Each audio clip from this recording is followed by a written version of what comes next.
I work for NASA as an astronomer, and there are certain things we keep hidden from the public. No, the Earth isn't flat, and aliens don't control the government. Well, fuck. I wish those were the case, as the truth is much, much worse. In 1993, the Hubble Space Telescope saw a star disappear. It didn't go supernova or die naturally. It simply went dark, over the span of a few minutes. This star was already too faint to see with the naked eye, and ground-based telescopes had trouble picking it out from among the surrounding stars, so the event wasn't widely known to the public. At the time, we thought the most likely explanation was that a cloud of interstellar dust had drifted between Earth and the star, occluding it from view. It was noted and mostly forgotten about. In 2007, 2 more stars vanished. Due to the circumstances of this event, this was much more concerning. The 2 stars in question were part of a binary system, orbiting each other at a fairly close distance.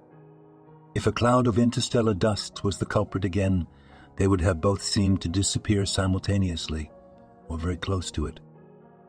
Instead, both stars faded individually over a period of minutes, separated by a span of about 8 hours. This binary system was also about 15 light-years closer to Earth than the star that had previously disappeared in 1993. After carefully reviewing millions of Hubble images, 2 more stars were identified which had gone out in the years 1995 and 2002. These were all in the same stellar neighborhood, only a handful of light-years from each other.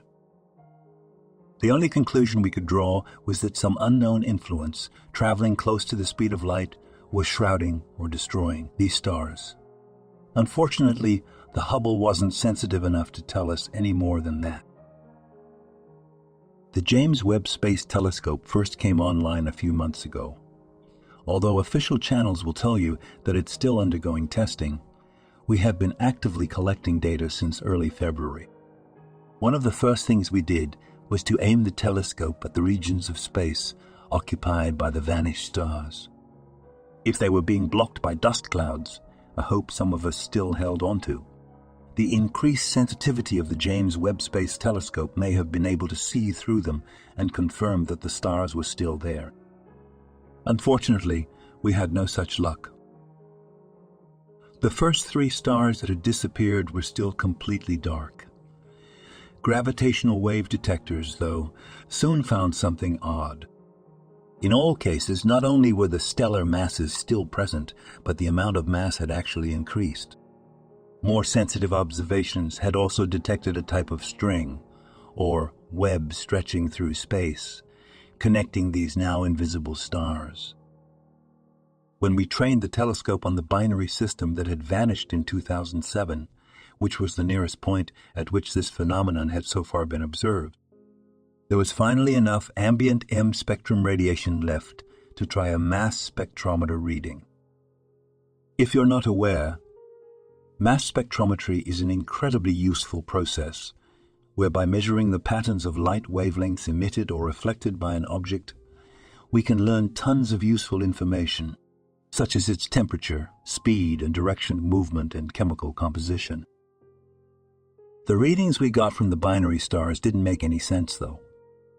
First of all, they were cold, almost as cold as the surrounding interstellar medium. Whatever had happened to these stars had snuffed them out completely, or somehow prevented their light from escaping. What was truly puzzling, however, were the emission lines returned by the mass spectrometer. Several familiar elements, such as hydrogen, carbon, nitrogen, oxygen, and magnesium were identified, but these were few and far between. Most of the readings didn't correspond to any known chemical elements, and even seemed to defy what we knew about the physics of light, matter, and chemistry.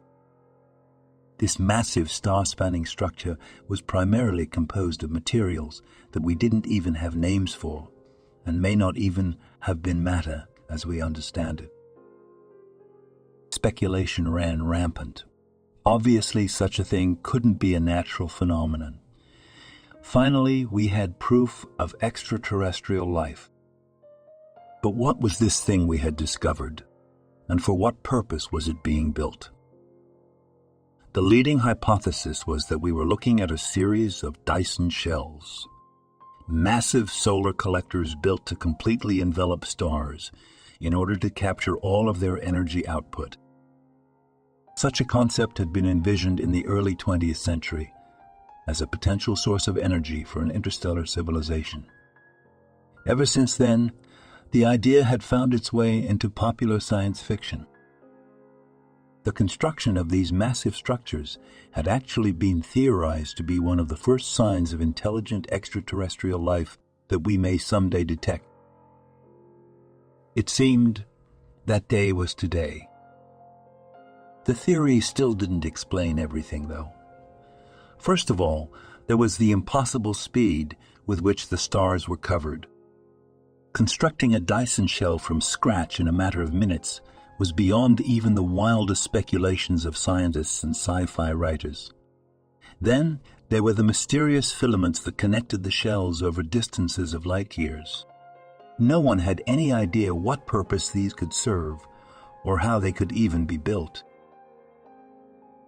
Everyone at NASA was fascinated by this mystery. In hindsight, we may have been better off if we had never discovered the truth. Less than a month ago, the James Webb Space Telescope detected a series of unusual energy bursts emanating from interstellar space. These were occurring at the very edge of a star system, approximately 12 light-years from the binary system that vanished in 2007. As we focused the telescope on this system, we soon determined that these were not natural phenomena either.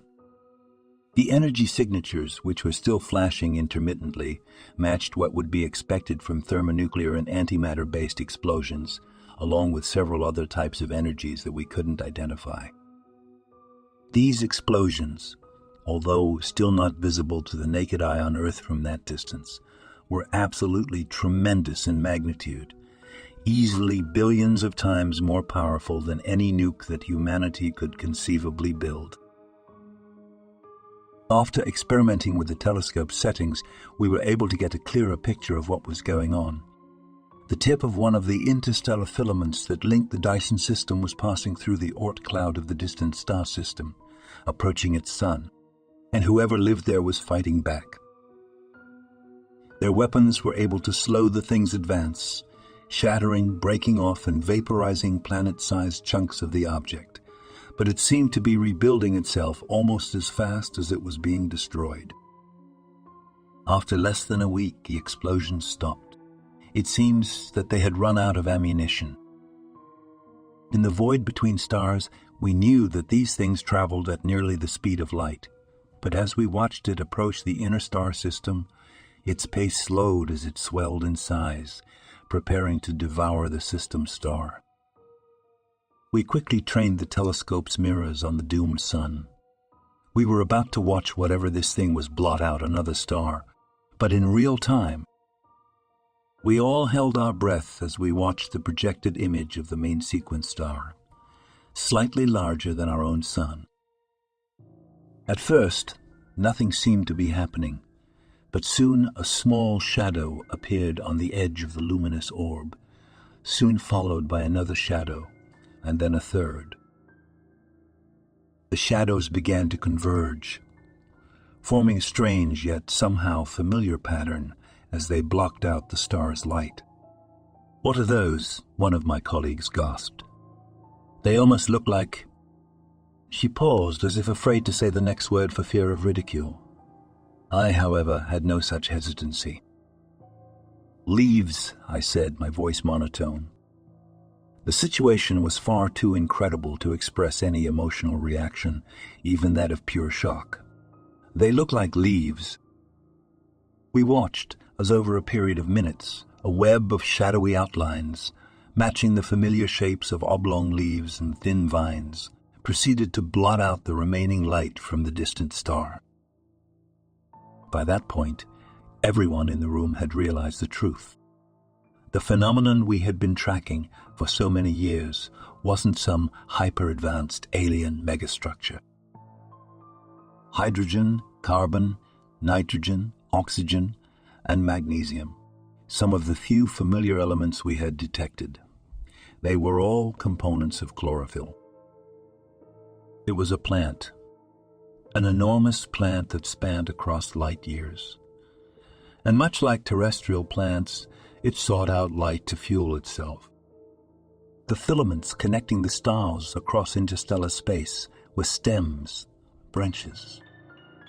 It would grow in the direction of the nearest stars it sensed, completely enveloping them and then moving on.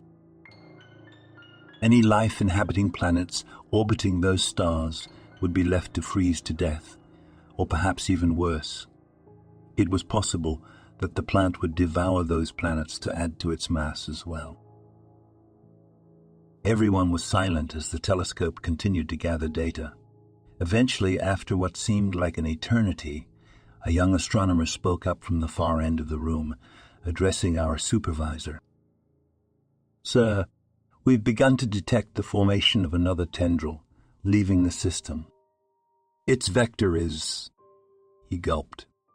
He didn't need to say any more, but he did anyway. "It's heading directly for our sun." "How much time do we have?" the supervisor replied grimly. "Judging by the time lag, distance, relativistic properties, and previously observed speeds of this thing, I'd estimate no more than 27 years, sir." 27 years? We had just watched this galactic weed overwhelm a civilization that was, at the very least, thousands of years ahead of us technologically, and we had less than 3 decades. I'll probably be found in silence for posting this, but I don't care. I have to tell someone. I can't keep this a secret any longer. When the sun turns black and the world begins to freeze, at least you'll have some idea of what's going on. Small comfort it may be.